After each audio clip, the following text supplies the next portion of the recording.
Hi everyone, welcome. University of Lincoln Open Day and Offer Holder Day. It's really great to welcome you here today.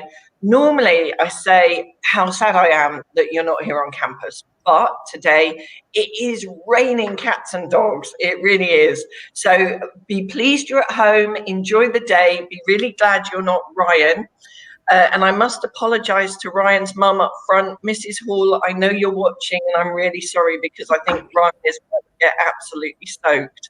So anyway, I'm Ellie. I'm one of your hosts for today and welcome. I hand over to my co-host. Good morning, everybody. Welcome to the University of Lincoln.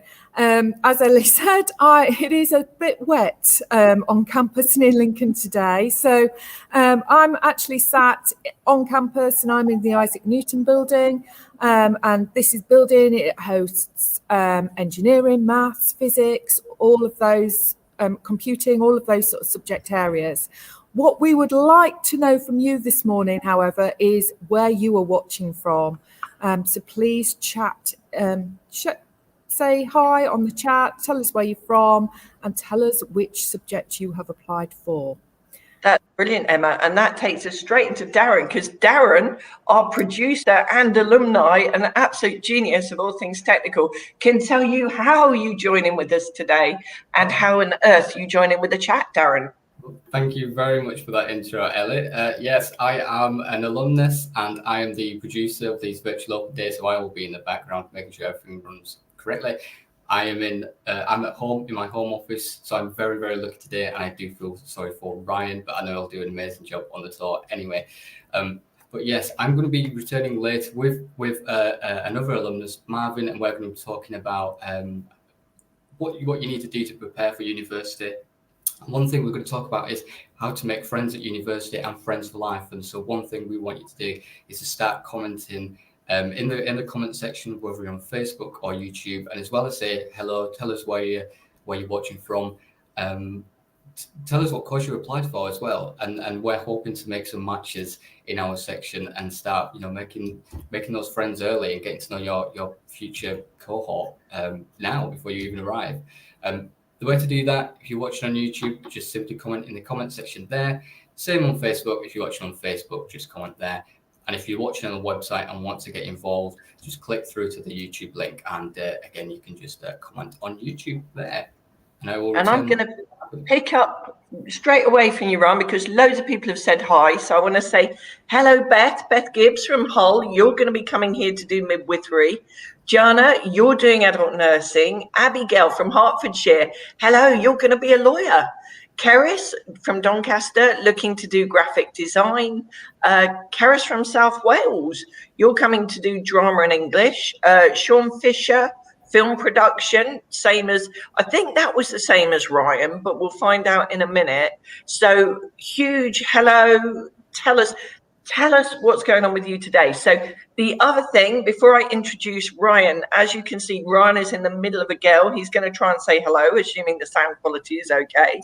But please help us bring the sunshine to Lincoln today. If you're one of our alumni and you're watching or you've been to Lincoln before, please tell us about your memories of Lincoln. What's your favourite thing to do in Lincoln? What's your favourite place in Lincoln? And if you don't know anything at all about Lincoln, tell us what you want to know. And on that note, Ryan, please say hi. Hi, Ellie. Hi, everyone. Welcome to Lincoln today. As I've all said, it's super rainy, but we're dedicated to obviously showing you around Lincoln and just giving you a taste of what the city's like, really. But I'll just do a quick show of the cathedral there. So still looking stunning, even on a wet day like today. But we'll turn around and then we'll just have a quick walk outside. I've got Marvin here with me, who's going to be on the chat later with Darren, and he's just helping me to try and stay a bit dry. But I'll just quickly turn around here and I'll just show you the castle as well, and then I'll pass back to Ellie and Emma, who will be able to give you some facts and tell you a little bit more about it. Well, before we do facts, I am going to ask you, if you're watching us today, any ideas how old that castle is and how old the cathedral is? They both date back to the same century. So if you're a budding historian or medievalist, would you like to give us your best estimate as to the age of our wonderful Lincoln Castle and wonderful cathedral. And the pub there that's called the Magna Carta, I have to mention, it is so called because we're one of only 4 places in the UK to have copies of the Magna Carta, or a copy of the Magna Carta here with us. And we also have a Charter of the Forest as well, which is stored in a special vault, which you can go and see in the cathedral, or in the castle even. In the castle, what's wrong with me today? Emma, pick it up, make it better. Tell everyone. It's the rain. I'm going to, just to shout out to Ryan, Amber has said thank you for showing us around this morning. So thank you for that. Every bit of support we can give Ryan this morning, also we could do with. So a big shout out to Ryan for that.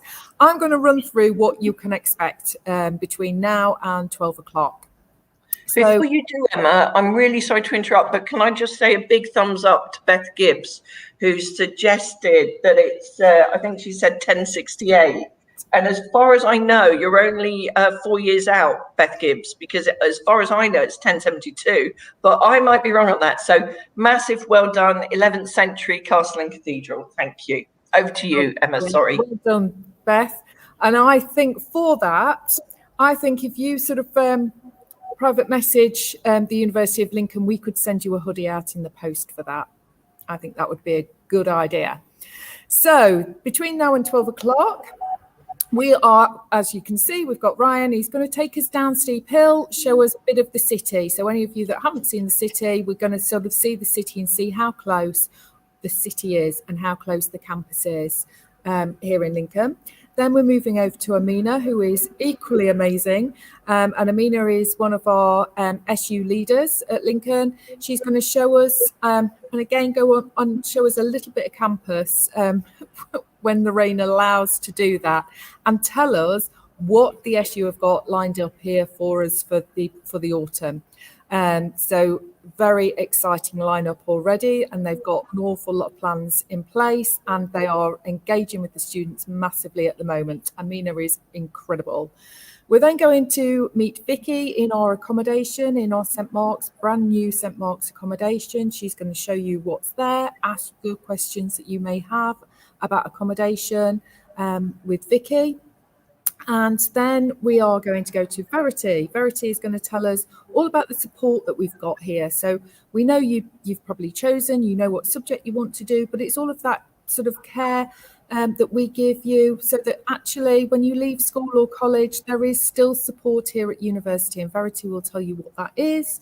We're going to meet Caroline, who is our queen, as Ellie has sort of actually given her that title, of the admissions process. So anything that you want to know about the application process, if you're midway through the application process or you haven't even started yet, Caroline can tell you all you need to know. And then almost forgot Andre. Andre, we're going to nip in and see Andre. Andre is one of our psychology students who has had a placement abroad. So he's going to talk to us about that. So the opportunities that Lincoln have with studying abroad. Ellie, did you want to come in then? I did. I just wanted to stop Ryan, actually. Ryan, stop. You're leaving the bell behind you, and we desperately want to show the bale. I know it's raining, but you have to stand in the rain. Emma will hurry up with her summary. I will take a breath. And then, as Darren has said, at 11:05, Darren and Marvin will tell you about meeting friends, how to meet friends, what top tips about being a student at Lincoln. At 11:15, parents, if we've got any parents watching, stay, watch, hear. Gareth will tell you all of those top tips you need to know as a parent. As a student, then if you are a student and you are an offer holder at 11:15, you will need to scroll down and click into your subject area and join your subject taster session. That was really good, Emma. Thank you so much. And can we also say, Louise Graves, if you direct messages, we will send you a hoodie as well, because you correctly told us that the cathedral was the tallest building for more than 200 years. And for more than 200 years, the cathedral had wooden spires on top of its existing stone spires. And right up until 1548, when there was a massive thunder and lightning storm in Lincoln, and all of that fell down. And on that note, we will say goodbye to Darren, and we'll go full screen to Ryan Ryan, let the tour commence. See you all soon. Hi, Ryan. Hi, yeah, you're right. Yeah, so as you can see behind me now, we've got a nice full screen image of the cathedral. And like I said earlier, it still looks absolutely stunning on a day like today, even though it is a bit wet. But yeah, I'll now turn around with the help of Marvin. And then, yeah, just give you a quick look of the castle as well. So yeah, it's just such a nice area up here in the Bailgate. You've got so many sort of tea rooms, nice little pubs and restaurants. So you can come up here with your friends and family. Other students as well, and just have a really good time, really. So yeah, I'll pass back to you now, Ellie. Thank you, Ryan. That was really fabulous. That area is absolutely gorgeous. And Emma, I know it's one of your favorite times of the year, isn't it, when we're up there for graduation? It is. It certainly is. Yeah, there's two really sort of key points in my sort of calendar at Lincoln for that area, and one is graduation. Our students graduate in Lincoln Cathedral, which is absolutely incredible. And we have our celebration tent and all of our sort of gowning and all of everything else around that in the castle grounds. It is incredible. The other thing is, gosh, I'm losing my voice, which is not good this morning. Not like you, Emma. Not for this. This is not good. Definitely not for me. The other key point in that area is the very famous Lincoln Christmas Market. And Nicola's just come in and mentioned well done, Nicola. You pinched my notes, but you are absolutely right. And absolutely, as Ellie has asked you to do, tell us the highlights of Lincoln, and the Lincoln Christmas Market is definitely one of those. So thank you. Nicola, do direct messages, and you too will get a hoodie today. Thank you very much for joining in. And if you've got any sunshine moments, like Alex, who's recommending the castle for summer picnics, what do you say to that, Ems? I absolutely agree. Absolutely agree. It's you get a nice ice cream and go and sit in the castle grounds, and it's absolutely gorgeous. Yeah, definitely a picnic ice cream sort of place in the castle. It is amazing. And Brian, let's walk with you. Let's walk down the hill, and this will give you a really great yes, Commander Gren, it is British weather at its finest, but still Lincoln, even in this kind of weather, is a fantastic place to be. And I have to mention the Lincoln Imp. You may or may not know that allegedly the devil sent his demons out to play, and one of them came to Lincoln, and he pushed over the dean and was anyway, he allegedly was cast out of the cathedral, and that's why the wind and rain blows so badly around the cathedral, because it's the imp, allegedly, obviously. But yes, thanks, Nicola. Some really great places for a picnic. And Nicola's alluding to our Roman heritage. And you can see from Ryan's face exactly how fabulous the weather is, and that Marvin is failing in his one duty of carrying the umbrella. Ryan, this is like an outside weather report. How's it going?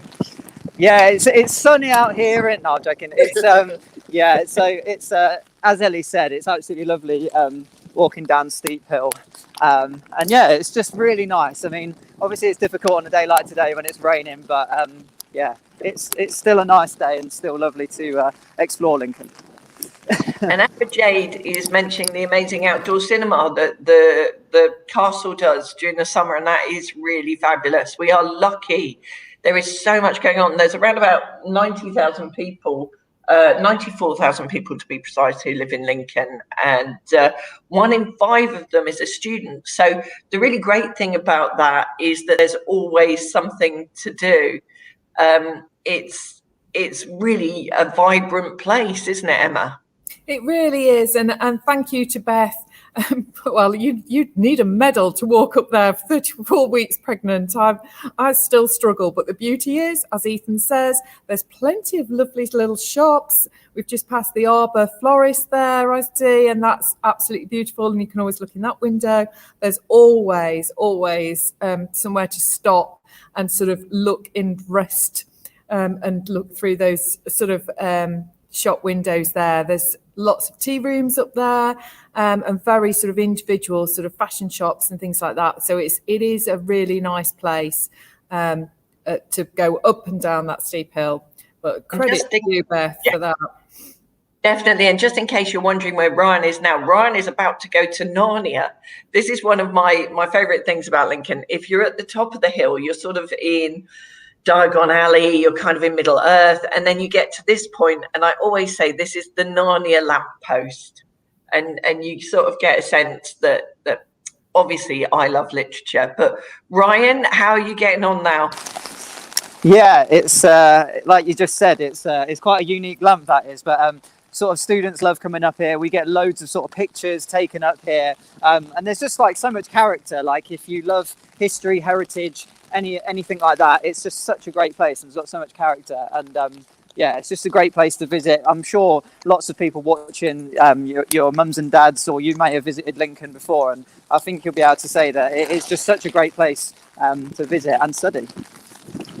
Yeah, it's true. It's a lovely place to live and study. And Emma, I know your team has already started doing physical open days at the moment. We have, yeah. So obviously on a nice sunny day, Lincoln is incredible. And what we have already started is campus tours. So if you have been lucky enough to come on one of those campus tours, well done. But what we will do, fingers crossed, on Monday, Boris Johnson continues with our roadmap, which means that from the 17th, we can invite more of you on and have a campus tour of the campus. And from Monday, you will be able to book on those on our website. So watch out for that next week. And hopefully, fingers crossed, for our big open days in July. So you can all come. But we will. Sorry, I was just going to pick up on Kizzy Bird. I think you're right, Kizzy. William the Conqueror, I believe, did order Lincoln Castle to be built. So, Kizzy, please direct message us and we will send you a hoodie. Darren, I hope you're keeping a record of the hoodies that I'm agreeing we'll send out. And I'd really like to send one to Sophie Richardson if you'll direct message us, Sophie, because you've been to that fudge shop and I agree, it is absolutely great if you have an ultra sweet tooth. Sorry to interrupt, Emma, but I felt No, that's fine. Unfortunately, we have Connell, who I think is an actual history student with us at the moment. So I think he's verifying that Kizzy is correct, which is always good. I think we're moving down now to what is known as the straight. So it's the gradient that is sort of a bit easier. And there are a couple of pubs there that students go to and the city, and then we're moving into the city centre really. So we're now moving into the high street, where we will have, whilst there's the area that Ryan has just come past is very much more independent, we're now, as you will just see, Pizza Express and more of the big sort of national names really. And my favourite clothes shop there, Ryan, there, Agatha, if you want to just have a little look in there. Any mums at all? We're not stopping, Emma. We are not stopping. We don't have time to go shopping. Sorry, Ryan. Good point. No, thank you. And Alex is asking, where do we look for the physical campus tours? Now, they're on the website as of Monday for campus tours. Abigail, you're amazing. How do you know all this? You're really good. Thank you, Abigail. You are right. They will be on the website as of Monday. So please have a look at the website on Monday, and you will be able to book onto those tours. But please don't worry. Please just directly message us, email us, and we will ensure that you are not missing out, and we will capture you and when you want to come for a tour.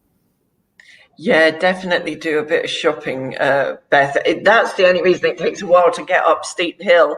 I nearly showed you my boots then that I brought last time I went up Steep Hill, because you always find things that are a bit different, and that's really nice.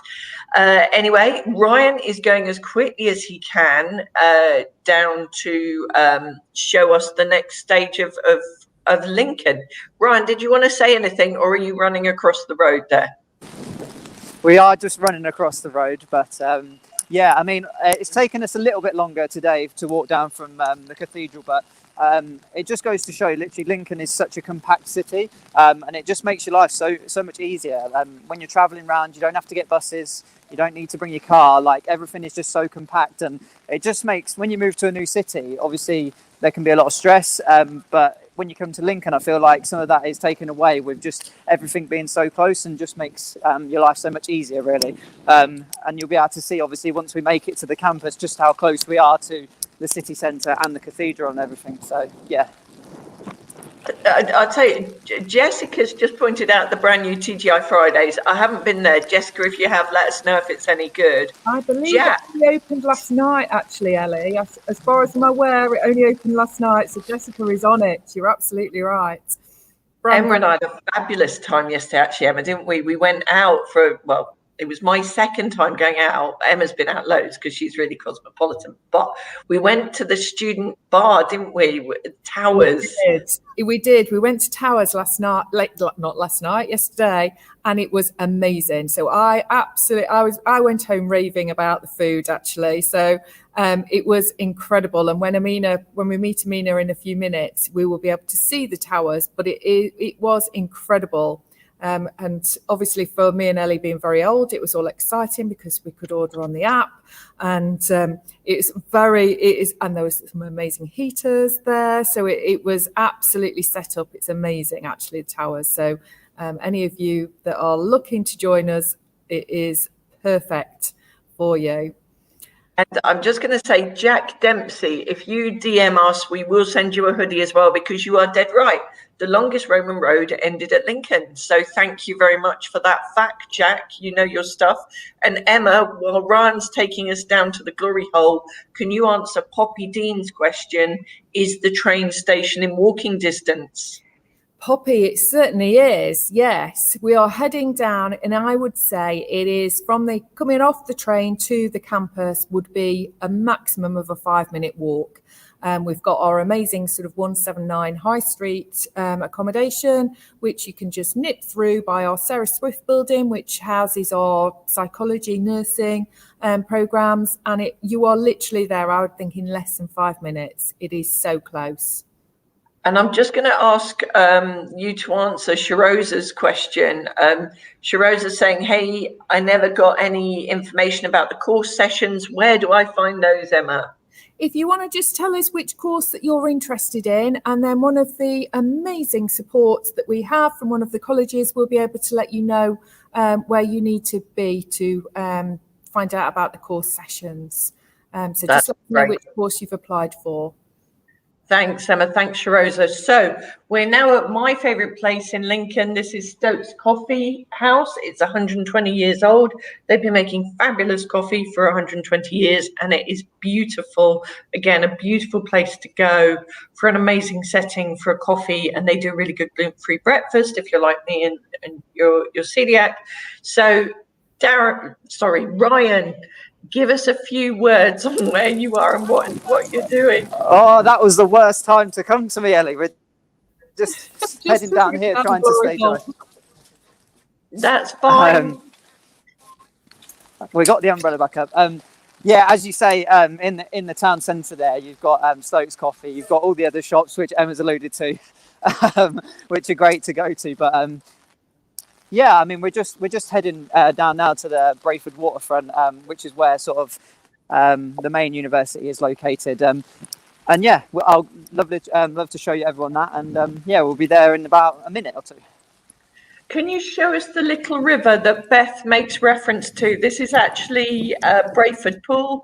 It's one of the things that made Lincoln such an important centre of the country back in the Middle Ages, because it was a brilliant export and import location because of that river, and also during Roman times, although Lincoln ended up as a Roman retirement village. Yes, and there is a Nando's nearby. And I think any minute now, Ryan is going to appear on our university campus. And the amazing thing about Lincoln is that we are a campus university, but in the heart of a city. I'll let Emma explain a little bit more about that. Yeah, just to let answer Nicola's sort of quote, really. Yes, there is also just on the roundabout by the university a replica of the first tank, and actually when we go to meet Vicky in accommodation, we may vision dependent, we may be able to actually see that, because that you can see that from the St Mark's accommodation. But yes, as Ryan is coming out under the bridge from the sort of River Witham there to the Brayford Pool, you can literally see how close we are. Ryan now will be looking at the campus, and if you can see behind him is M&S, and we've just gone past Primark. And if he was to just turn to sort of his right, which I know is asking an awful lot of Ryan right now, we will see Wagamama's and Nando's and the Odeon. And where we're looking now is, oh, brilliant, Ryan, you are amazing, thank you. And as you look across, we are looking at the University of Lincoln campus. So we are looking there at the building that Ellie is in at the moment. So the Minerva building, and I'm obviously in the Isaac Newton building. And as I'm looking at to my left, we are looking at sort of the Sarah Swift building, the David Chiddick building, which has our business courses. And you can sort of see there very much, that little red dot there is exactly where we're going to go to Amina in the Students' Union. Yeah, and I just have to say thank you, Emily Alderton. Where are you going and where have you been? Emily's not being a bit esoteric there. That's what's written on the bridge that Ryan just went under. Ryan, before we leave you to go to the Students' Union, any top tips for anyone thinking about coming to Lincoln this autumn?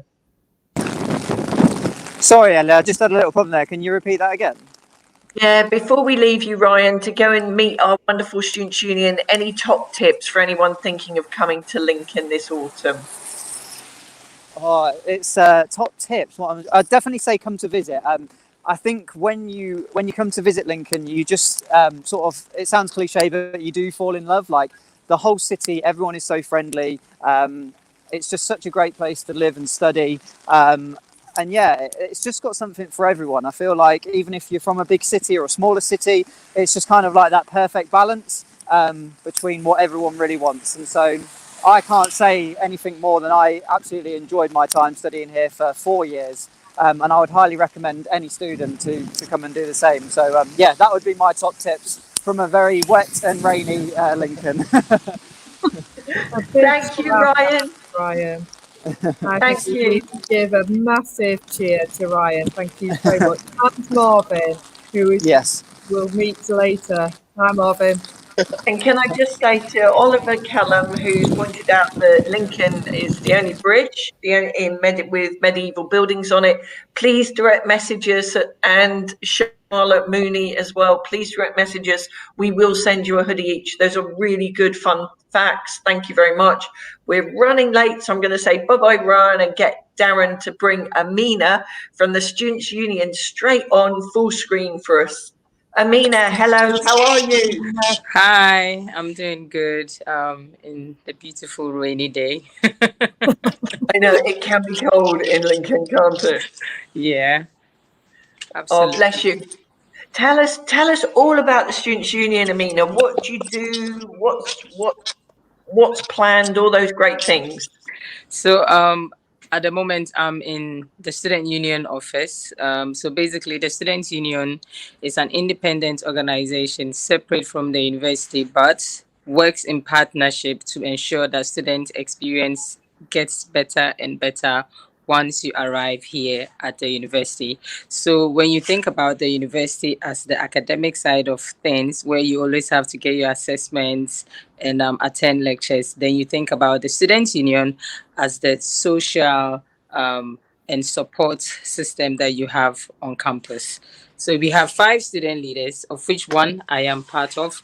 Basically, these are elected roles by student members to ensure that we represent your interests on campus. And we have lots and lots of volunteering opportunities that you can get involved in, from being a course rep, college officer, being in the campaigns network, being in so many sports societies, and that just so much that you can think of. So there's always something for anyone who comes here as a student. Oh, Amina, that's amazing. And you guys, you student leaders are absolutely fabulous and fantastic and just do so much. But can you tell us what's planned for freshers this year? What should we expect? Yeah, I'm guessing that freshers is always the time that we shine as the students union. So we have lots and lots of exciting activities, events planned up. So at the student union, we have one of our venues called the Engine Shed, which is a very huge event center on campus, and we usually have comedians, we have artists, we have so many events lined up for freshers. We also organize weekly club nights. We have one which is called the Quack. It's the famous club event that happens every week, and we have quizzes, bingos, and all of these events comes with exciting awards and prizes that you can win. So you can just imagine how fun it is when you are a new student coming to campus with a lots of exciting events that you can get involved in. If a night out isn't your type of thing, we also have bike rides and walking tours just for you to be able to discover Lincoln and campus as well. So there's always something for someone during Freshers Week and lots of freebies and giveaways. That sounds amazing. And obviously, sports and societies are really important. So, can you tell us a bit about what kind of sports and societies there are and how people join? Yes, so at the moment, we have over 150 sports academic societies on campus. So usually during freshers, we have taster sessions where you get the opportunity to have a feel of all the sports that are on campus. And then whichever one works for you, all you have to do is sign up and become a member. If you're unable to attend a taster session as well, all you need to do is visit the lincolnsu.com website and look at the range of sports and societies that we have. And there's just an easy button that isn't difficult to find. You just need to click the join button, or you drop the president of that sport or society an email so they can assist you further. It's really a great way to meet friends, have a social life, get involved in an extracurricular activity. And I didn't tell you all this before, but I'm thinking of joining the volley team next academic year, so I can, have something fun and social to do on the side. So that sounds brilliant. yeah, we have volley, we have netball, we have football, we have business society, we have we have faith society as well. So we have various types of faith society. There's Christian, Islamic, Hindu, you just name it. And the good thing about the societies that we run here is that if you come and we don't have a society, you can start one. And one of our student leaders during her time as a student actually started a society. We have, just so much that you can choose from. Abigail, there's even bobsleigh. Sorry, Emma. Sorry, I was just going to say, whilst you're on about these societies, Abigail Moore has just asked, is there a debate team and a rowing team by any chance? I know there's a rowing team. There of is. course, we have the Brayford, so definitely we have a rowing team. I should think we have a debate society. There's certainly a law society. There is a law society. Law society is very big.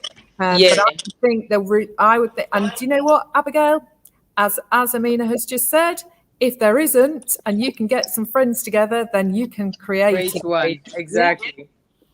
And Amina, we're going to get you to go downstairs and outside and show us a little bit. And Ryan's there just in case we lose your feed, because I know there's a bit of feedback on Amina, so I'm sorry about that. But I have to say a huge hello to Libby Stinson and her mum, who are both really excited about Libby joining us this year. We're really excited too, Libby. Can't wait to meet you. There's so much planned. We're hoping for a really good year this year. Amina, thank you for muting. I'm really grateful.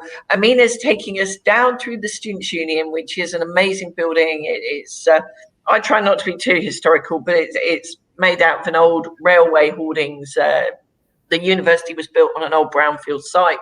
And as a result, it's gorgeous, isn't it, Emma? This is where we were yesterday having lunch.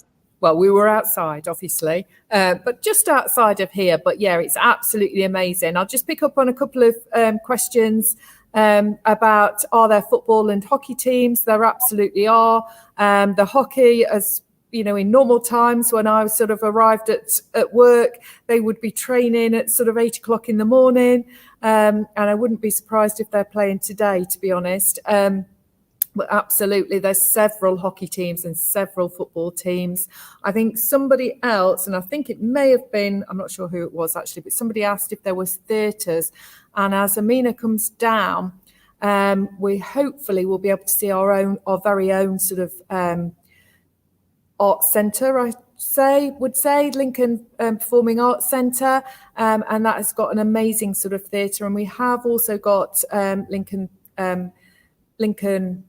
Theatre Royal, which I've probably got wrong, but it's I have got that right. And also the Drill Hall is another sort of theatre venue in Lincoln. So yeah, it's a very cultural city as well, Lincoln is. And we're very committed to the environment as well, Billy. So really good question. We've got a campaigns officer, and we are very blessed with an amazing amount of wildlife. You haven't seen it yet, but we've got swans on the Brayford that we love. We've got Muscovy ducks. We've got otters. Chris Packham's a visiting lecturer here and often does a biodiversity watch. We were one of the first universities in the country to declare a climate watch, really, weren't we, Emma, which was really fabulous.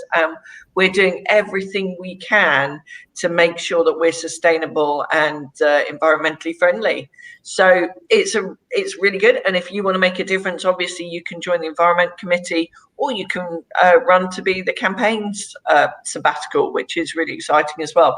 Anyone can get involved. When you come to university, the best thing to do is to get involved. There's the clubs and societies group, and Ryan has now turned up and has picked up Amina. So I'll ask Darren to make Amina centre stage for us and to show us a little bit of the campus where she is. Hi, Amina. Hi. So I'm standing right outside the Students' Union, and as you can see, this is we have benches outside. This was where Ellie visited briefly yesterday, and it's a really amazing venue where students can just hang out and enjoy, have a great time. And as a student, you have 10% discount when you are buying anything from the Students' Union. And right here we have our advice center. I'm Ryan, just walking towards it. No, that's all right. I'm going to get Ryan to pan round rather than showing us the wall here, and just pan round, Ryan. Right. There we are. So there's the library. Uh-huh. And the business school. And then if you go right, there's our TP. Yeah. And tell us what else we can see, Amina. So I'm just standing right in front of the SU's Advice Center. So once you're on campus, this is the place you come to for any academic support, finance, welfare, or housing. You just right on campus. All you have to do is either book an appointment or you walk in. And as you can see, we have a group of our students here who are, I'm guessing, in a society. And when I mentioned tours, this is where we usually meet students to either get a bike to go on a cycle, bike ride on campus, or a walking tour. And I think that's our Lincoln School of Performing Arts entrance. It's brilliant. It looks like they're doing some real performing arts. Amina, thank you so much for your time. Unfortunately, we're a little bit behind, aren't we, Emma? We are not. It's not our greatest strength, is it, on a Saturday when we do this? But I think it is now time to move across and actually, perfect. If you see that big building just beyond the TP, we are heading there to meet Vicky in our St Mark's accommodation. Just Thanks, like Mina. Bye. Thank you, Amina. And hello, Vicky. Hi, how are you? Hi, I'm good, thanks. Are you guys okay? We are good. We are nice and dry. So yeah, hopefully both Amina and Ryan can get in the dry now.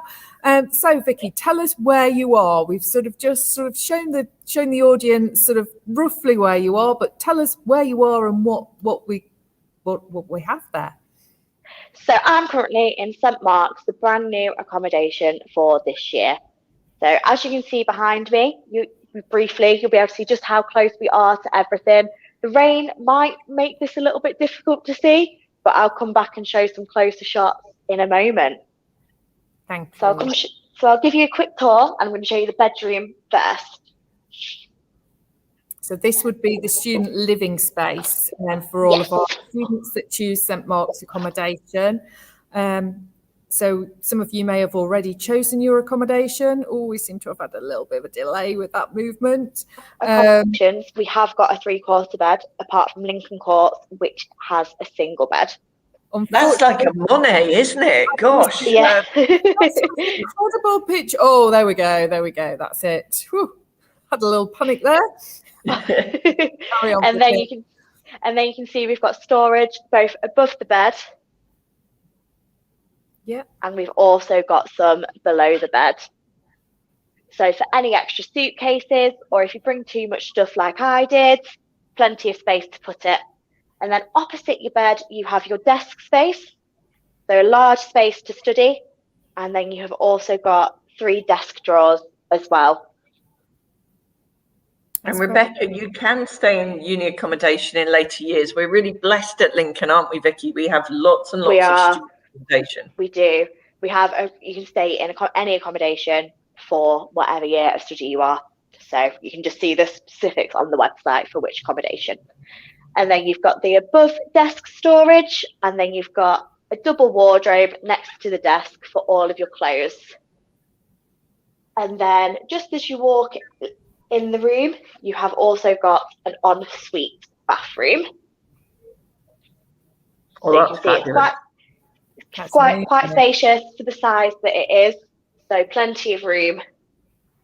And all of our accommodation is fairly similar, isn't it? Really, yes. Vicky, because people are asking, is the other accommodation like this as well? Yes, a lot of our accommodation is very similar in style. The room shape might be slightly different due to the style of the building, but they are all very, very similar. It does look lovely, doesn't it, Emma? You and me could go and stay there. I love it. I think it looks amazing. But to be fair, in previous open days, we have sort of been in Signet Wharf, and they are very similar. So we are blessed by our amazing accommodation here at Lincoln, I think. Oh, look at that view. Thank you, Toby. I just sort of caught a glimpse of the tank on the roundabout there, and also the Lincoln Medical School. Thank you. Toby's going to do some pan shots for you now, so you'll be able to see, hopefully, maybe. Yeah. And you've got the gateway, which is just next to the Holiday Inn, another one of the university accommodations. And I don't know if you can see it in the distance today, but behind McDonald's, there is one of the Signet Wharf blocks there. And there you can see just how close we really are to campus as well. And you can also see the Tank Memorial on the roundabout as well. A really good question, Vicky, from Freddie Parker. How many rooms are there that would share that sitting room and kitchen? Yeah. And do you want to show us the kitchen actually as well? It's gorgeous. Yeah, of course. So in this one in particular, this one is a 12-bedroom flat. St Mark's, they vary from 9 to 12, but they have got plenty of space, as you can see in this open plan kitchen. And I think the key thing is you'll never be lonely. You can shut yourself away, but it's so important to meet people and make friends. And obviously you did this, Vicky, and did you find you made lots of friends in accommodation? Definitely. I think even if they aren't necessarily your best friends that you leave university with, I think it's a great place to start and meet people who will go through the exact same experience as you do. And hi to Ifosa as well. Yeah, definitely. And then outside, going along with the sustainability, you can see that St Mark's has green plants and trees and even bird houses outside to go with the sustainability policy of the university. That's lovely. Yeah, thank you. And there's plenty of cooking space. And yeah, plenty of cooking space, appliances, plenty of cupboard, 3 fridge freezers for a 12-bedroom flat, which I personally think is great. Amelia has asked, she's obviously coming to be a nursing student, and their course is obviously 45 weeks. Now, yes. Can you just explain what a typical sort of length of accommodation contract would be, just to put everybody's mind at rest for that? So the typical accommodation contract is 40 weeks. Some of our accommodations do have slightly longer. So Valentine Court is 45 weeks, and studio apartments at Gateway and 179 are 46 weeks. But if you do need an extension for your course, you can let us know and we can try to accommodate for what you need for your course. Amazing. Thank you so much, Vicky. What I'm going to do is move us on now.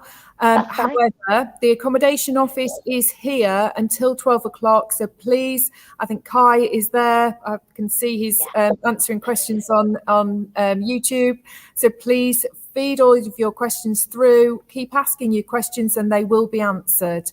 And you're here throughout the whole time anyway, Vicky. They are an absolute incredible team at the accommodation team. So thank you very much to Vicky and to Toby. Thank you. And we are now going to move on and meet Verity. Verity is from our wellbeing team. Morning, Verity. Morning. Hi, Verity. Tell us what your role is in the wellbeing team. So I'm a mental health and wellbeing advisor. So there's kind of a selection of roles. So we have some mental health advisors, some wellbeing advisors, and some combination advisors.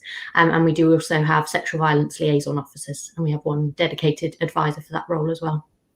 Fantastic. So what we want to know is, obviously everybody watching today is either an applicant or considering coming to Lincoln. So some people have support at sort of school or at college that they currently have. They want to know if they've got dyslexia support or they've got some sort of support already in place. Will that happen at Lincoln? Will that happen? And what would they need to do about that in order to sort of connect with your wealth of knowledge in your team, really? Yeah, absolutely. So although support can be kind of different from school as it is to uni, with exactly what you get and exactly what the uni provides or exactly what your school provides, absolutely that kind of support can continue. And what I would say is the best way to kind of find out what the university can provide is just to get in contact with us. So during the beginning of the term for 3 weeks, we do extended drop-in. So that's 10 till 3, as opposed to our normal drop-in, which is 12 till 2. So it's extended purely for the reason of lots of students do already have dyslexia support, mental health support, anything that they've experienced, you know, or accessed before, to try and sort of carry that over and to have a chat about what the options are at Lincoln and at the university. Amazing. And obviously, if anybody does have any questions, please ask in the chat. That's what the chat is here for. That's Verity. That's why we've got Verity up on a Saturday morning to help us with this. If obviously a lot of students will come and have ongoing health issues, is there a GP surgery, or what do they need to do if they need to sort of access sort of medics throughout their time? So yeah, next door to the Wellbeing Centre actually is the university GP. So there is a GP on campus, and we obviously really encourage that students register when they come, or sort of in those first couple of weeks when they're here, because it just helps that continuation of, you know, if you have regular appointments or you're on any medication, and they can then obviously chat to you about that. So it's definitely worth registering, and then having a chat with the GP to kind of continue that. But yeah, we're just next door to them, so that's always helpful. We do always get some people who come up to the Wellbeing Centre and we're like, no, you want the GP, it's next door. So it's useful being there. Can I just come in? There's a really good question in the chat from Rebecca Colton, who asked how we have supported students during COVID. And most of our students are here on campus. And what we did at the beginning, when we were in lockdown, when the government required us to be in lockdown, was we did free student packages to everyone who had to self-isolate. So we did isolation packages, and those were delivered out by our staff to any student who needed them. And they contained a food parcel and things to do and all sorts of other stuff as well.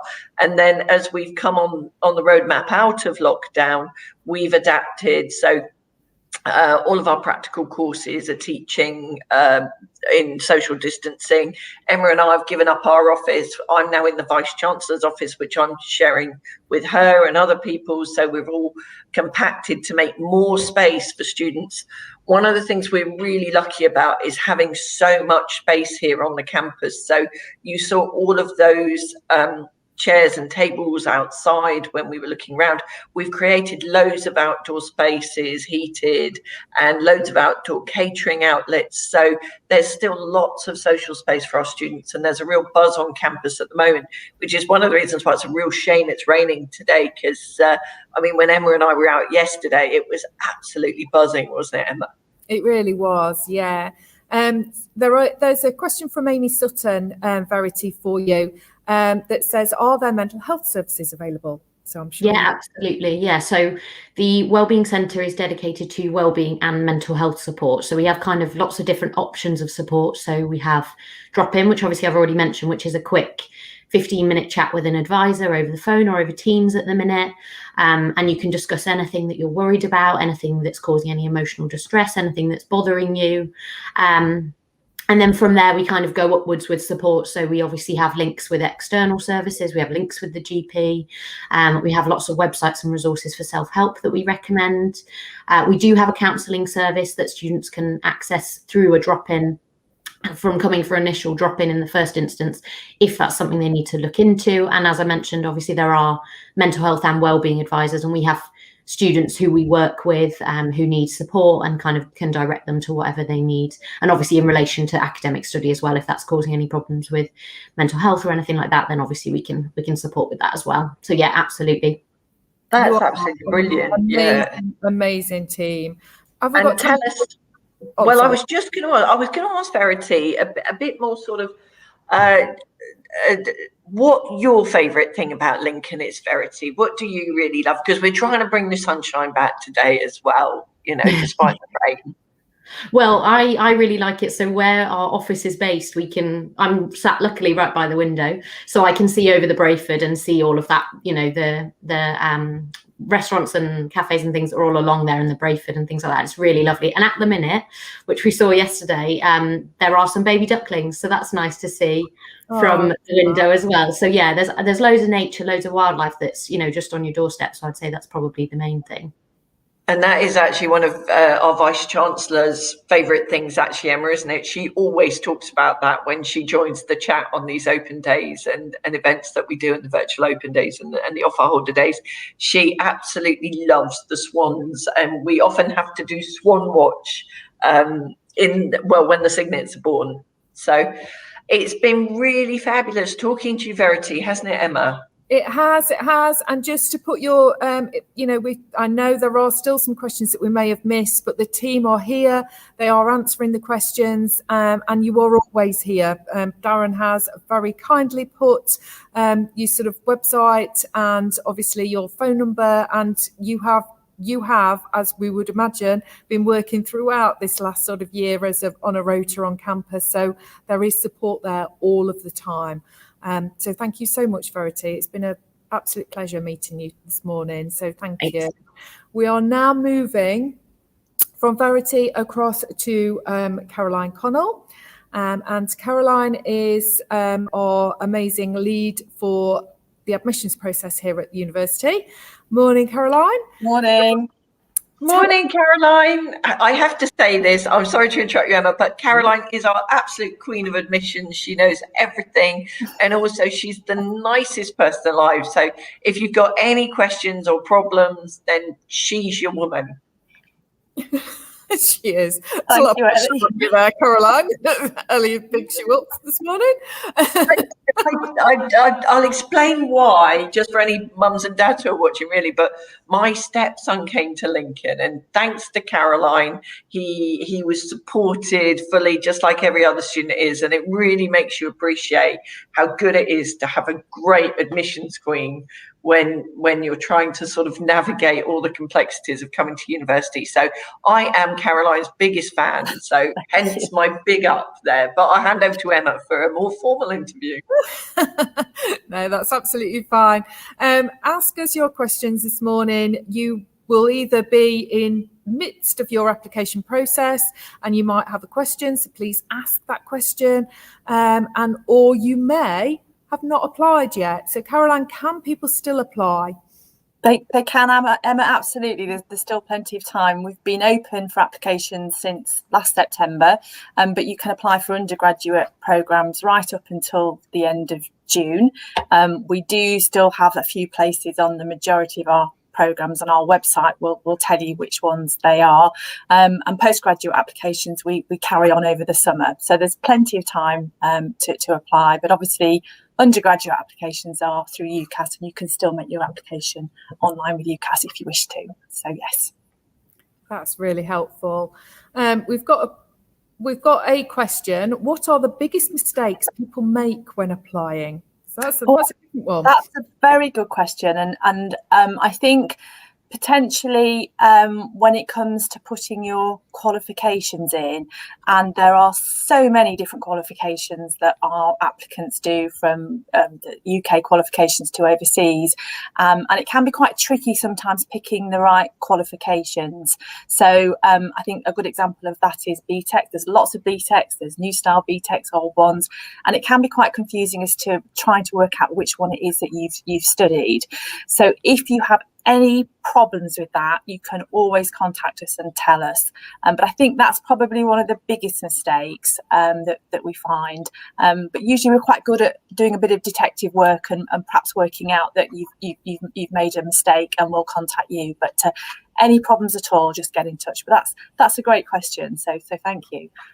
And actually, can I just to say, Victoria has engaged with us so much today, and we haven't really acknowledged you, Victoria, so I'm really sorry. But if you want to DM us, Victoria, I think you definitely deserve a hoodie because you've been so great.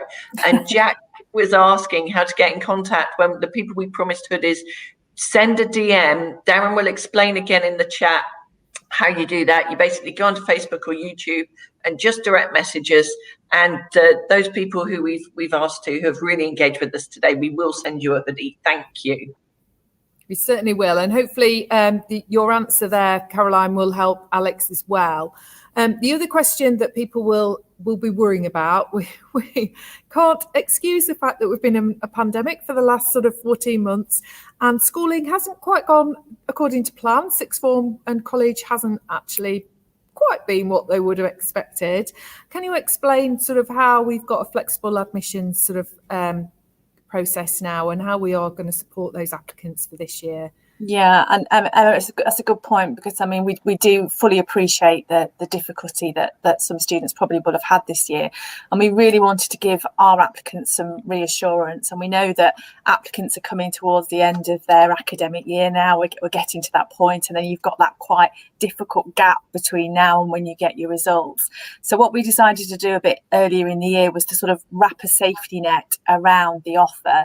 So what we've said, that we will actually accept you when you get your results on 16 tariff points less on either your actual grades or your predicted grades, and that actually means, just to give an example, that that means we will drop a couple of A-level grades from your offer, or one BTEC grade. So we've contacted everyone about that, but if anyone's not sure, or they're getting to the end of the year and they're worried, again, and we've got the contact details there on the bottom, just get in touch with us and drop us the line, and we'll just give you that reassurance. I would just say it doesn't apply to all programmes. It's the majority of programmes, but it does exclude some of our health related programmes, so nursing, midwifery, paramedic, pharmacy. But again, please just check if you want some reassurance. Thank you. Alex has just asked, do AS levels count towards the UCAS tariff? Yes, Alex. For a while. They do, but we don't double count. So if you have an A level in a subject and the same AS level in the same subject, then we don't double count. But if you have an additional AS level in a different subject, then yes, absolutely, we will count those tariff points for you. And obviously, we know that sort of the teacher assessed grades and all of that's happening. When we reach the 10th of August, when the majority of our students our applicants or anybody considering university arrive with their results, what do they need to do on that day if it hasn't gone according to plan? Yeah, just a recommendation to everybody: be prepared on that day. I mean, hopefully everyone's going to do well. Our applicants always do really well, and I think people are naturally very worried about what's going to happen. But we find most people do better than they anticipated, and I'm sure that will be the same again this year. But as you said, Emma, the majority of results, A levels, BTECs, will come out on the 10th of August. UCAS Track, which you'll have a login to if you've applied already, will open at 8:30 on that day. So get up early, get on UCAS Track, and that will tell you whether or not you've met the conditions of your offer. So your offer will change from a conditional offer to an unconditional offer. And if you see that, then everything's fine, you're in, and we'll be sending you details about enrolment and everything else on that day. If it's not changed, there'll be a very good reason for that. It's usually because we haven't had all of your results and we're just holding your application. But ring us, and the number that we've got on the bottom will be live from 8 o'clock on that day. So get in touch, and we'll look into it and just again give you that reassurance about what's happening with your application. We as a university, we all come together on that day. We all work together. We have a huge team that will be there to answer your phone. So it's not just the admissions team on that day. We've got lots and lots of people ready to talk to you and give you that reassurance. It certainly is a university effort on that day. I think we've got time just for one last question from Cam, because I think other people might not quite be sure about this as well. By acceptance on predicted, are they the grades that were put on the UCAS application? Yes, so they will be the predicted grades that your school or college has provided, usually in the reference section. So yes, we'll be looking at that. That's amazing. That's Ellie, brilliant. do you have any further questions for Caroline? Because I'm conscious. Got one last question for Caroline, but I thought this was a good question from Kizzy Bird. I understand, I applied for undergraduate courses using UCAS, but I'm unsure what I actually want to study. Is it too late now to apply another way, or does it have to be through UCAS? Kizzy, that's a very good point to make, because we do find that applicants do change their mind. It might be that you've applied for another university and you want to come to Lincoln or something like that. It's never too late to make your mind, and picking the right course is key. You know, you need to be 100% sure that you're doing the right course at the right university. Kizzy, for you, it might be worth you getting in touch directly with us, and we'll have a look at where you are in your application. It very much does depend on what offers you've got and what you've accepted, but we can always sort it out. So get in touch, Kizzy. We'll look through your application and give you the right advice, but it's not too late to change. No, absolutely not. And those are wise words from a wonderful woman. So thank you so much, Caroline. Thank you for spending time with us today. We're going to let you go. And good to see you. Have a lovely Saturday. Thank and you. I'm just going to answer Clara Cutt's earlier question, because someone else has asked it earlier. Will lectures be online or in person this year? And the answer to that is we just don't know. It's all down to the government giving us their guidance in terms of, at the moment, we're teaching face-to-face on practical programs.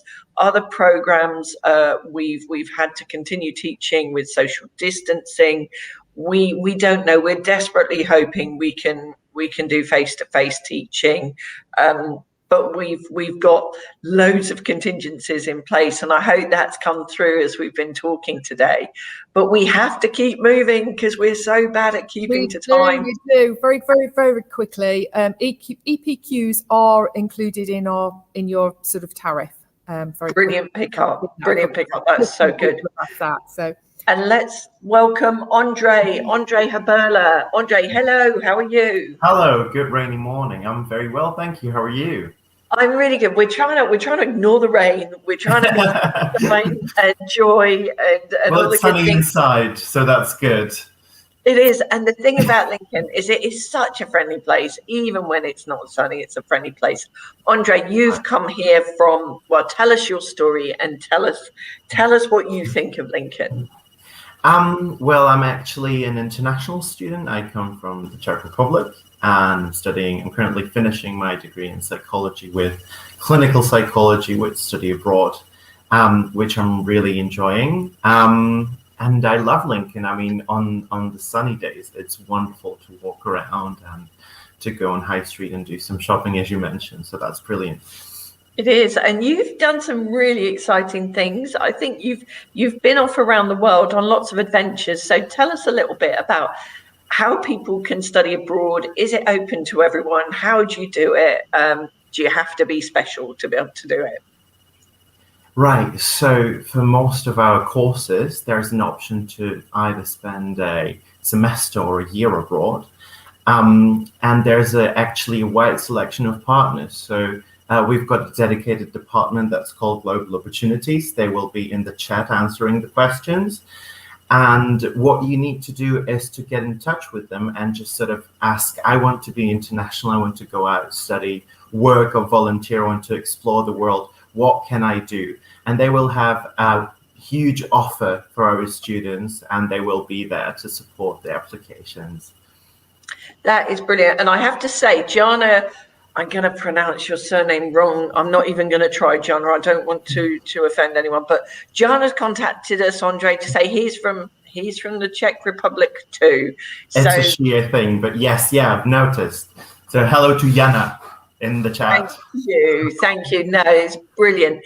And a massive thank you to Cam Hunt, who's given me and Emma, we do this and we never know whether we're any good at this. You know, sometimes we feel like the new Anton deck, but then Emma reminds me we're very much the old Anton deck.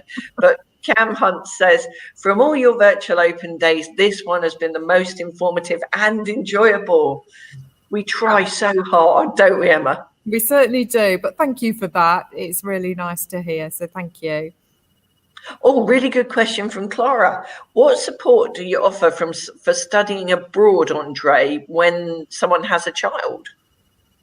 So that's a very good question. So actually, the main sort of part of the support that the university provides is the funding, which is very important because when you're abroad, obviously, it might be difficult to secure financing of your living costs and so on and so forth. And what our department also does is they get in touch with the host universities or employers. So, knowing that you have a child and you want to do a study abroad would mean that our university would reach out and ask the other partners if there's ways to accommodate for that. So it certainly is good if you're interested in that option to sort of start very early and to find out where you can go and what support you can get from our international partners. That is brilliant. Thank you, Andre. Thank you. And I need to mention a couple of things. Emma's working on a sleepover. So if you've enjoyed today, you can join us on a virtual sleepover. And when is that, Emma? So yeah, if you are an offer holder day, we are keen to really engage with you and get you excited about student life at Lincoln. So on Thursday, the 27th of May, between the hours of 7 in the evening till 11 in the evening, we are going to have an interactive sort of takeover via Teams, possibly, but Darren might tell me otherwise because I'm not at all technical. But anyway, if you are interested, we are going to send out information to all offer holders this week. It is about what student life is like, what is a typical, make your cocktails, make your mocktails, come and join in and cook a typical student meal. That's the sort of, and then watch a film, engage with students, chat to us, sort of much more interactive than we are already today. But it won't be me and Emma. It will be some it will be real students. Just the good news. Definitely not for mums and dads. It is definitely for the 18-year-olds. But if you are a mum and dad, stay with us now because at 11:15 there's a parents' talk by our own amazing Gareth Oliver 11:15 for everyone young and looking to find out more about your course. You could go to the website, the virtual open day or offer holder day website. Darren's put the link below, and from there you can join the live subject talks. So you literally scroll down, find the live subject talks and join it.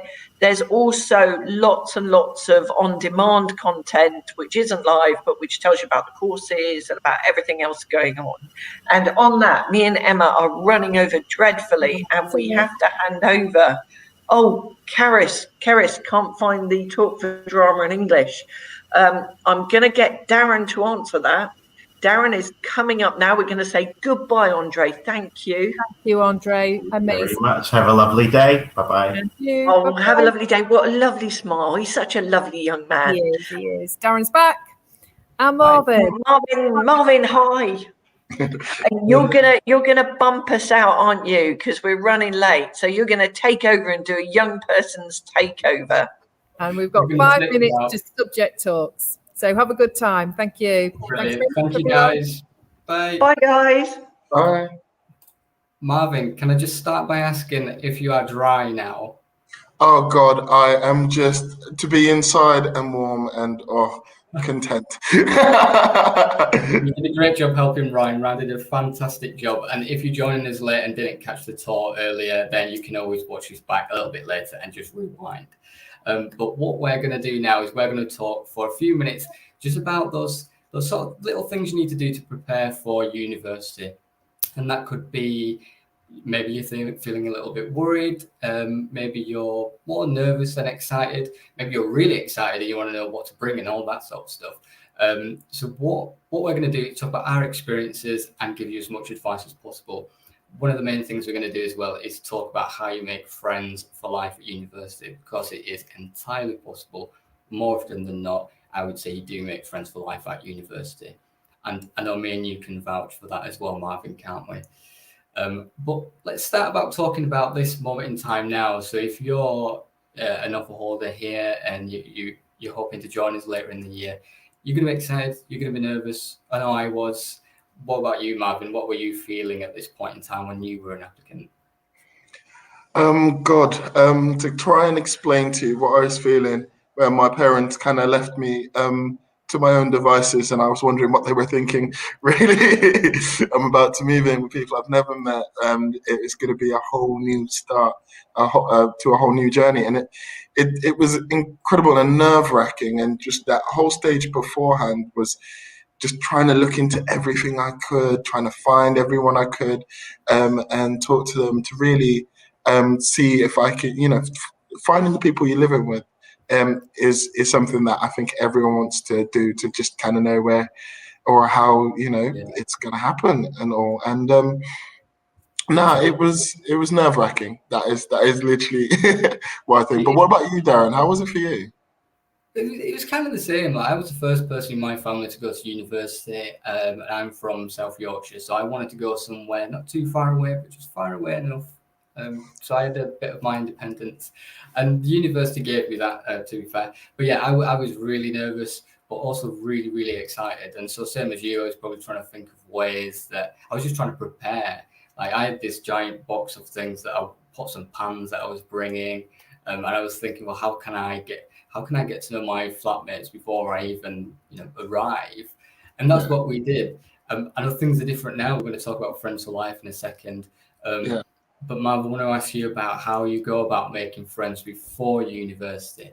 But before I ask you that, Marvin, I just want to remind people that if they do have any questions at all about preparing for university, whether it be friends or whether there's a McDonald's nearby, there is, and other places. But any questions like that, please do put it in the chat. Let us know, and also let us know what course you are applying for or have applied for, and hopefully we'll start to make some friends here in the chat today. But Marvin, how would you go about making friends before you arrive at university? The best way to say it is that everyone is coming with the same mindset and we're all in the same situation, as you said. So it was just kind of embracing it and then trying to talk to people, see where they're from, what they're up to. And something, just I was really lucky because, well, no, I think it's not just lucky, but everyone kind of feels this way. But when I landed in the house that I did, I was adopted immediately by the, and that's what you do. Like the housemates, you go through so much together, and honestly, you learn the ins and outs, the how to get rice to not stick to the bottom of a pan. There is all sorts that you end up learning and doing together and growing together. That was amazing, and I was kind of glad to find them on like Facebook or something beforehand, in one of the groups that we have, because we have quite a few groups that are for not just students but parents as well. But if we had Friends for Life, which you know a lot more about, they would have been a game changer. Could you tell us a bit more, actually? Because you're exactly right, Marvin. Friends for Life is a game changer, and if we had Friends for Life when we were applying, it would have been a massive help. But what Friends for Life is, and I have put the link below there for anyone who wants to check that out. If you want to check it out later, just Google search University of Lincoln Friends for Life, or head over to our homepage. But what it is, it's a way of us helping all our applicants get to know other applicants before you arrive. And we do that in various ways. It could be by your accommodation. So we create the official accommodation groups, and we invite everyone who's applied for or going to be staying in Signet Wall, for example. So you can join that group and start chatting to the people that you're going to be living with. We do subject groups. So we've got the official subject groups that are set up now and advertised through Friends for Life. And so you can get to know your course mates, which is pretty exciting, being able to get to know your course mates before you're even here. So if you're an offer holder, do recommend that.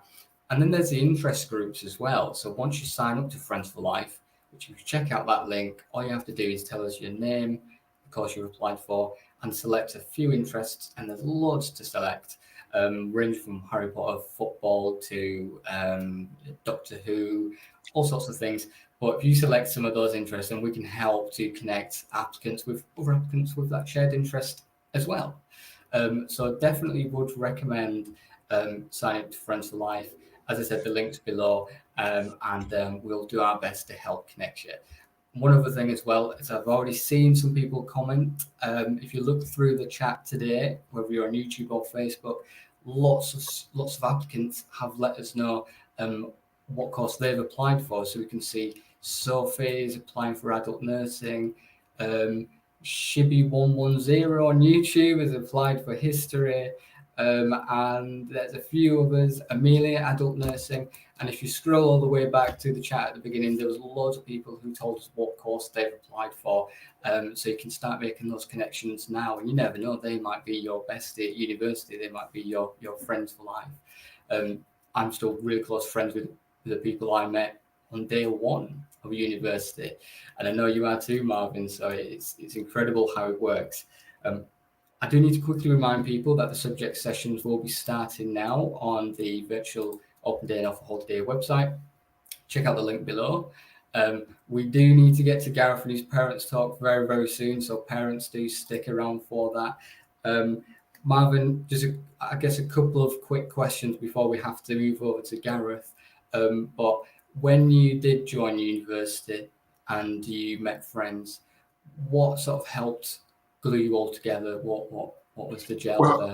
It was like all the activities and stuff. I would recommend when you join university, and I think you kind of alluded to it already, to have a look at the societies, because and I think I saw in the chat as well, I think it was Ryan Freeman talking about the LGBT community and groups. There are so many groups here that are and I was friends with quite a few people in the LGBT society and community, and it was such a good it was such a good vibe, and everyone's so lovely and brilliant, and we just went through it together. It was amazing, and I would say the societies is one. Just kind of meeting and greeting everyone is second, and there's just games and all sorts that we did that were amazing. How about you? Because, you know, talking about societies from everything from LGBT to Harry Potter. What about you? What did you... I joined the Harry Potter Society. I was head of Gryffindor for a year. Very, very proud of that fact. But I completely agree, Marvin. I think start looking at those societies now, because they're all listed on the website of the SU. They're all listed there. You can have a look at the ones that you're interested in, and there are hundreds, whether it's sports or just anything you're interested in. There's lots. So that is one thing you can definitely do. Sign up to Friends for Life. I see a comment from, I can't remember who commented. Kate asked, how do I get to know people on my course? Really easy. Just the link's not there, but I will put the link back up again very shortly. But if you join Friends for Life, we will help to link applicants with other applicants on that course. So we can do that before you arrive. I can already see Sophie and I think Amelia are already besties. They're sharing their Snapchat there in the chat, which is great. I'm glad to hear that people are already making friends. And I think one thing I will mention is we've already had the wellbeing team on today, but if that is something that you're worried about, maybe you're a little bit more nervous than excited, then please do reach out to our wellbeing team now ahead of time. Let them know if you've got any concerns and they can help you with those worries as well. We need to head off to Gareth, but finally, Marvin, what final sort of tips and advice would you say for students now, and what would you advise them to bring? One, an open mind, because everyone is in the same situation and wants to get to know everyone and wants to enjoy it and wants to try all the societies and all the restaurants in Lincoln, all the viewpoints in Lincoln.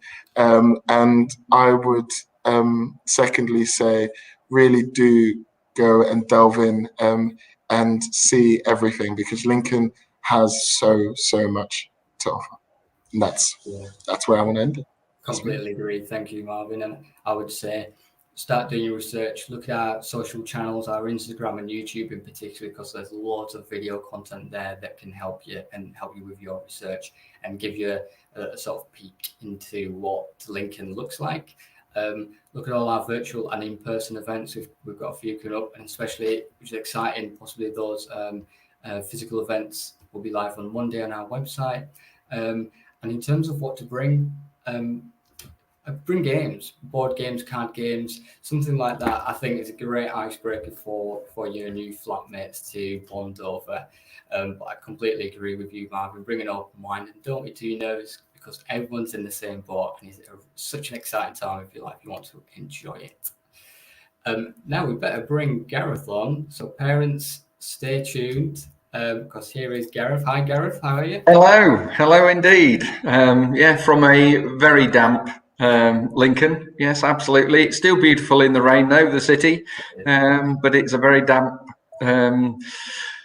outlook out there at the moment, and I'm glad I'm inside and I wasn't like Marvin getting wet through walking down the hill. Completely agree.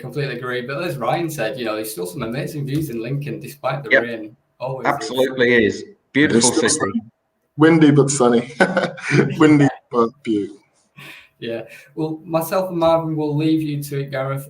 But if anyone's got any questions for Gareth, any parents out there that want to ask him questions, put them in the chat, and Gareth might be able to answer some of those. But we'll leave you to it, and we'll say goodbye. But thank you, everyone who watched us so far.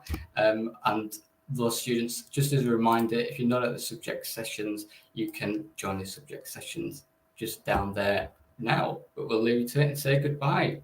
Good luck. Bye. So, thank you, ladies and gentlemen. We've had 4 people on the screen at a time talking. We've had 2, we've had 3, and now we're down to just me. So it will just be me talking to you basically about the important things your child needs to be considering or has already considered between submitting their UCAS application and starting university, and how you can help check that they've done so as well, really. So if there's any parents of first year students looking to apply in September 2021 for 22 entry, then this is going to be very much about what happens next year at this sort of point. So very much those next steps is what we're going to be considering. Some of what I'll talk about will reinforce already what others have talked about, but some will be new to you as well. So as Darren said, any comments, please pop them in the chat, and we'll do our best to answer them for you, either myself as we go through or the team that are monitoring the chat as well and the comments. So, so your son or daughter's applied. What does happen next? What is that process? They may be very familiar with it, but you may not. So what important things should they be thinking about and acting on between now and the start of university? So what I'm going to be talking about very much is the offers that hopefully they've received, their firm and insurance choice and selection, student finance a little bit, the additional financial help that they can potentially get, accommodation, budgeting, and then those top tips just to reinforce all that. So very much with the decisions they get back from the universities, get them to double check them as they come in, if they haven't already done so, to make sure that they fully understand them. Hopefully, by now, they should be well on the way with this and may have all their decisions back. If it's an offer, it should be conditional. Do they think they're going to meet the needs of that and requirements of that condition? A small minority may be unconditional, where they are accepted regardless of grades, because some universities are still offering those. It doesn't mean your son or daughter automatically accepts them, though. We at Lincoln make conditional offers. If they don't understand the decision that they've got, or are still waiting for the odd one to come back, then get them to call or email the university in question for clarification, particularly if the decision that's come back is a reject. A reject could be as simple as a missed qualification, such as Caroline talked about earlier, on their application, which can be rectified, but the university will tell them why they've been rejected, and hopefully they can act on it. Once your child gets all their offers or decisions back from the universities they've applied to, they will be required by UCAS to choose a firm and insurance choice, i.e. the one they want to go to and their backup. This is assuming they've applied for 2 or more courses. If they have only applied for one, because you are able to do that as a student, just one course, that's all you need to do, up to a maximum of 5 potentially for most people. If they've only applied for one, it automatically becomes their firm choice if they get an offer from that university.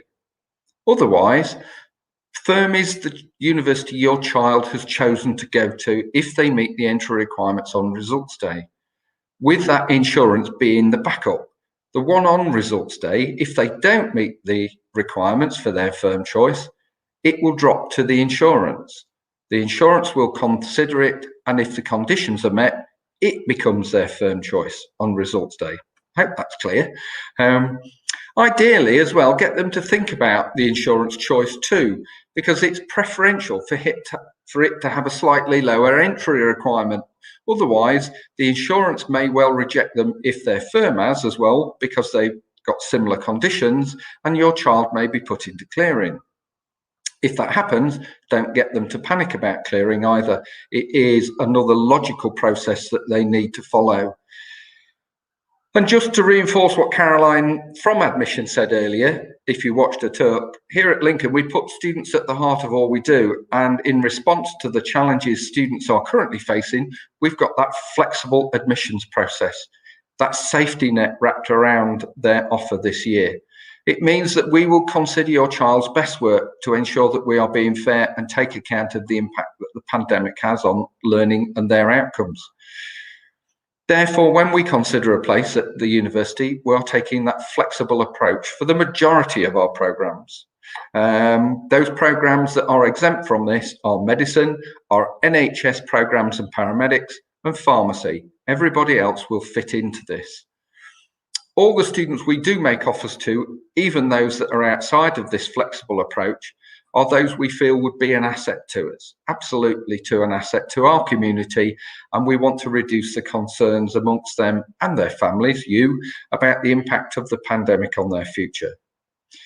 When we receive confirmation of your child's results, we will consider both their actual and predicted grades, as Caroline said, alongside their personal statement and reference, and we'll guarantee a place if they meet either of the following conditions. Their confirmed grades or predicted grades are no more than 16 UCAS points below the tariff entry that we want for that particular course. Subject requirements may still need to be met though.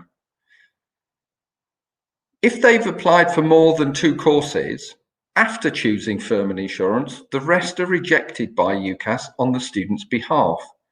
Students do need to check UCAS track regularly to make sure that they are understanding what's happening with their decisions that are coming back, but also UCAS will inform them of the date they need to make their firm and insurance choices by. If they miss that date, for whatever reason, UCAS will reject them by default. At that point, most students go into panic and meltdown mode, and that isn't going to help you as parents either. But it's not the end of the world. If that happens, just get them to contact their firm and insurance choices. Those universities will reinstate them, but it is very stressful for the student and very much going to be likely to be you as well. But it's also more work for the universities. So UCAS track needs to be your son or daughter's friend, and they need to check it on a regular basis. Student finance as well is probably the second most important thing that your child will need to do in going to university. The application cycle is open, so get them, if they haven't already started to do so, to apply. They don't need to wait until their firm choice is decided, although it will ask them in the application process for which one they think is going to be their firm choice. Put the one in that they think is going to be, it can be changed later. The loans that they receive through Student Finance England are essentially 2 separate pots of money, but students apply for them both at the same time. You do need to push them to apply, as I've said, as Student Finance England set a deadline. This year, that deadline is the 22nd of May. And what Student Finance England are saying is if your son or daughter meets that deadline with all the information that they require, Student Finance England that is, it guarantees to have their funding in place when they start university. So why do I keep pushing this and reiterating this? It's because last year Student Finance have told us as a university that 50% of students left it until after that deadline had passed before they even considered starting making their application. Some were still waiting for their money in November. You do not want your son or daughter to be in that situation, so get them to apply. So what do they get?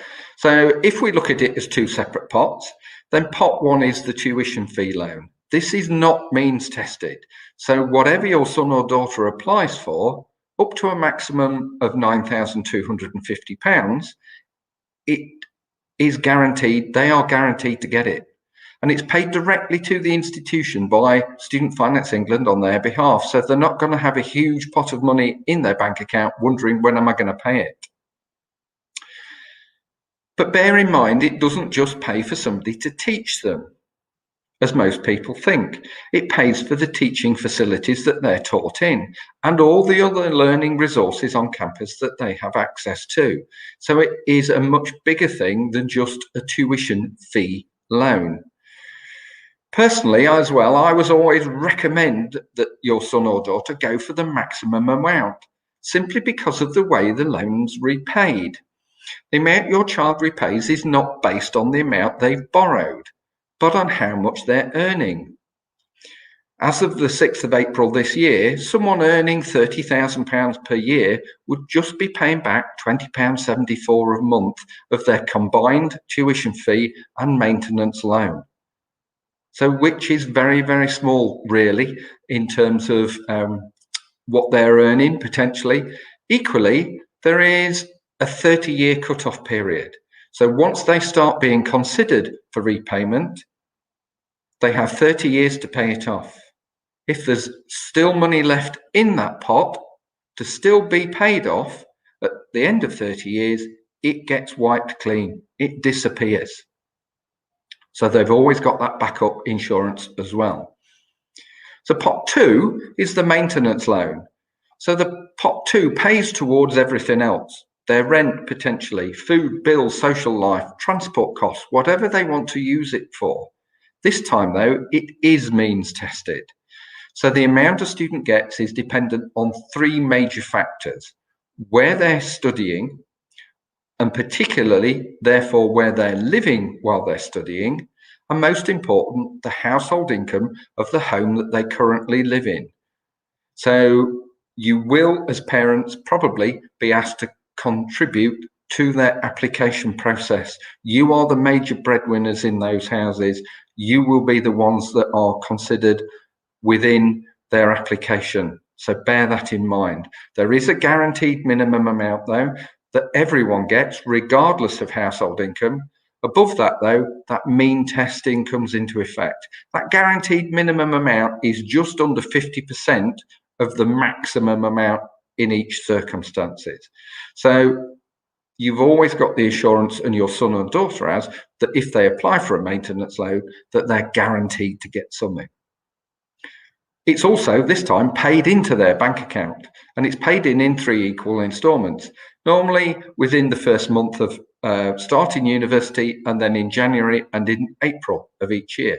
And equally, they don't just apply for it once, they apply for each year they're studying, particularly as their household means testing may vary from year to year.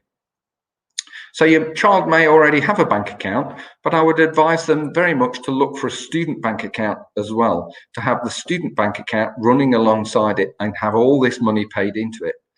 As normally, student bank accounts offer really good overdraft facilities and better interest rates to pay that back, and certainly incentives to join them. So get them to look around and find out which bank for them is offering the best deal for them, and to open a student bank account. However, they will need an account of some description to apply for student finance.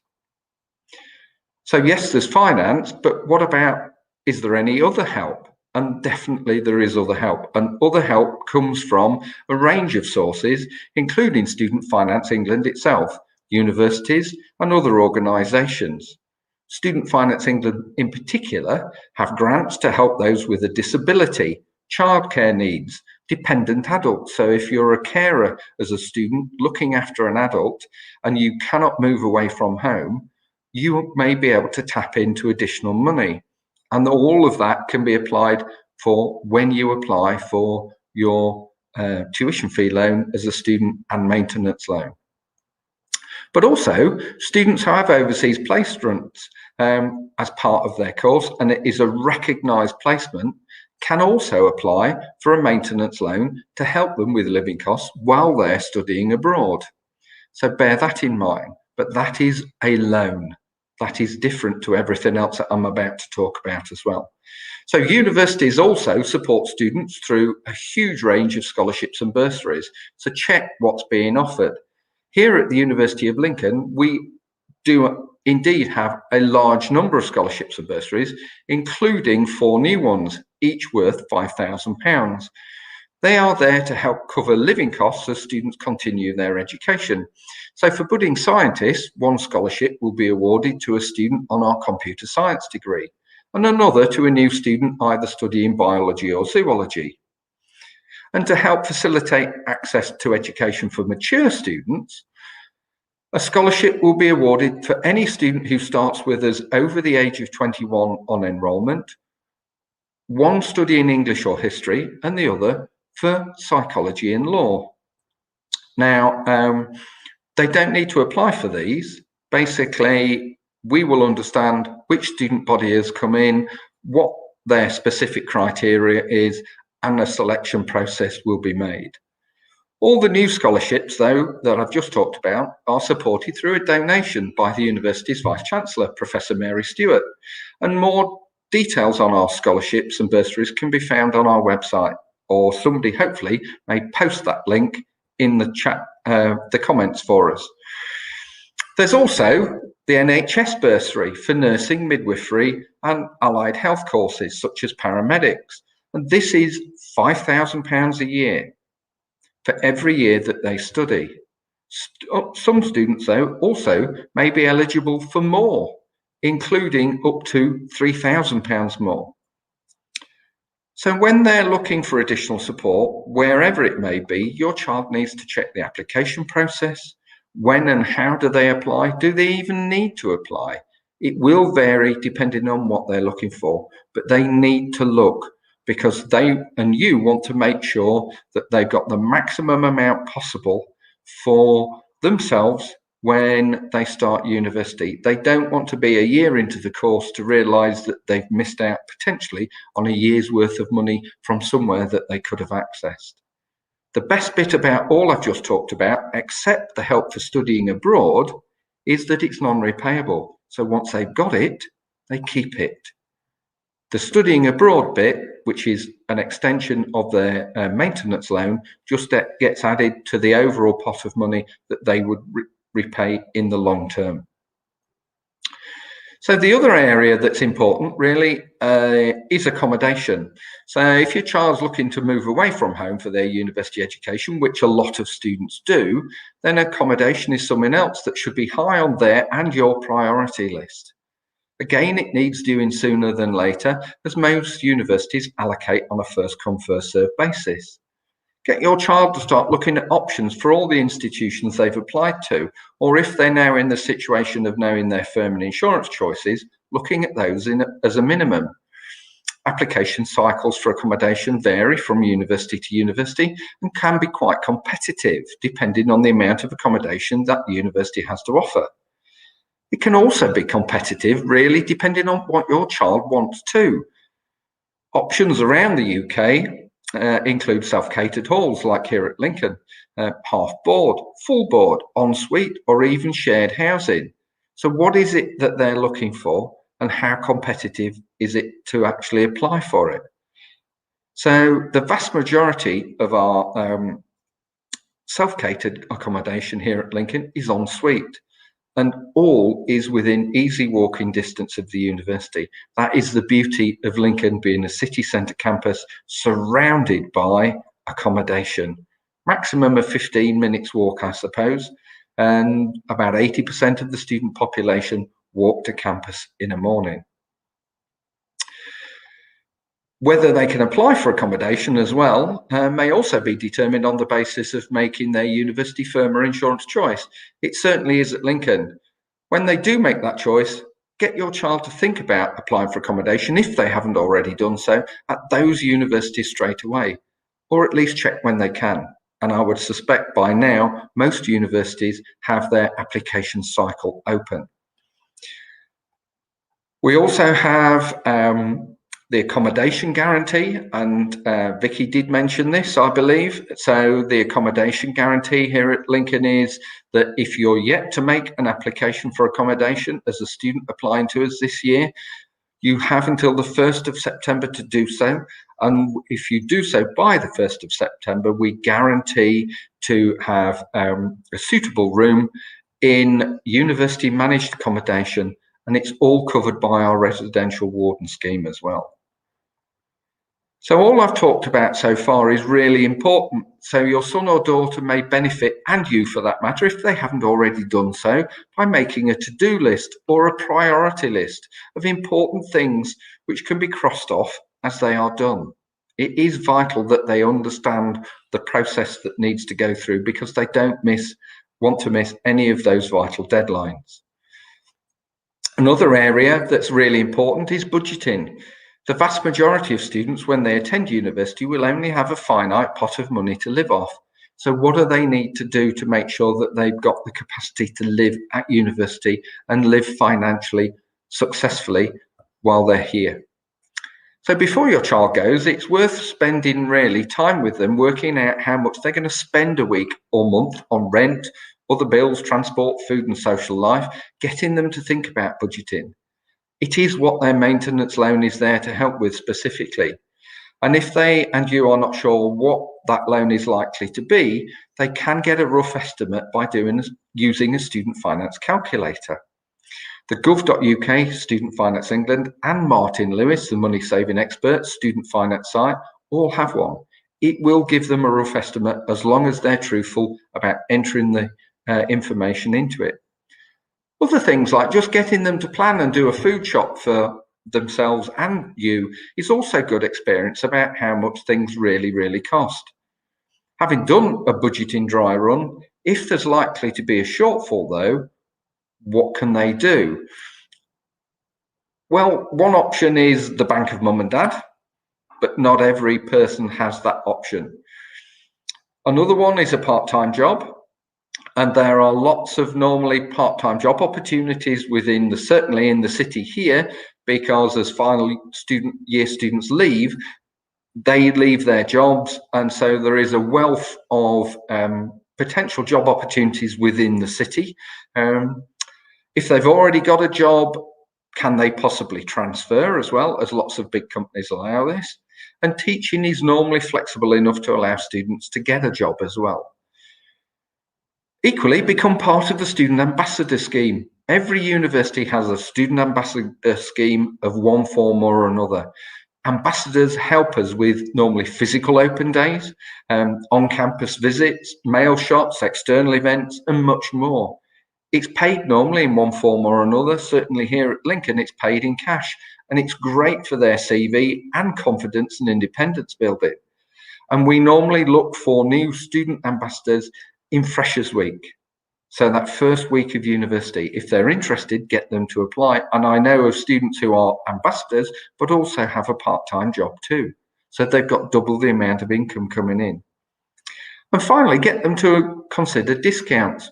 An NUS card or a recognised student card will get them discounts wherever they go, be it retail, cinema, restaurants, wherever really. It saves them a lot of money. You just walk around the city here and you can see offers of 10%, 20%, 25% discount just by showing their student ID. Equally, if they're going to travel by train a lot because they're living at home and they're going to travel every day, get them to get a student rail card, 33% off fares. It does make an impact. And just remember, just get them to check and remember those additional funding opportunities that I talked about earlier, so that I'm making sure that they're getting that extra money in any way that they can. So what are my top tips for you and for them, basically, in planning their next steps? Then really, first one is making sure that they're hitting their firm and insurance choices. That is the priority to start with. Get them to check UCAS track. Get them to apply for a finance. That is another essential thing that they need to do, and ideally meet that 22nd of May deadline. Don't forget accommodation. What are accommodations saying to them? Have they been in contact with them to say, yes, we've got their application and we'll be in touch as soon as possible? All of this can be done by just checking through those to-do lists, either for you or post-it notes I've seen stuck everywhere in student bedrooms. That's what they need to do. It's an essential thing that they and you need to do, because ideally what we want is them to have a successful time when they come to university, and for you to be in a situation to know that you have advised them really, really strongly and given them their best start that they can possibly get. Your child also shouldn't be afraid really to ask questions, or you for that matter, no matter how silly or trivial they may seem. There's so many ways they can do it now. Here at Lincoln, you can ask through our social media accounts, live link-ups, email, phone, through UniBuddy direct to our student ambassadors, which they can do from our course pages on our website, and even good old-fashioned post. Whichever way we do and contact we get from them or you, we'll endeavour to answer as quickly as possible. Talking about social media, yes, we've talked about Friends for Life for students, but we've also got parents' Facebook groups. What is useful is for you to join the parents' Facebook group to keep in touch that way. And we've also mentioned through the wellbeing site that we also have a GP practice on campus. And I would strongly advise that your son or daughter move to that GP surgery once they start with us. However, conversely, if they have their own dental practice that they go to on a regular basis, I would always recommend that they keep that. And to reiterate, really, more than anything, your support and guidance and interest is essential to ensure your child has a smooth transition to university. So we've got a question from Libby Stinson. Will the means testing assessment look at only my parents' income or any income I am earning? It will look at the main breadwinners of the house that you are living in. So if you're living with mum and dad, it will take their income into consideration. If it is just mum or dad because they've separated and it's just them, it will just be theirs. If they have a new partner, it will be them and their new partner's income. However, if you have a part-time job and it is no more than 20 hours a week, then generally your income will not be considered. If it's over 20 hours a week, then yes, they may start to consider your income in that as well, unfortunately. But it will tell you that and explain that through the application process. So do we have any more?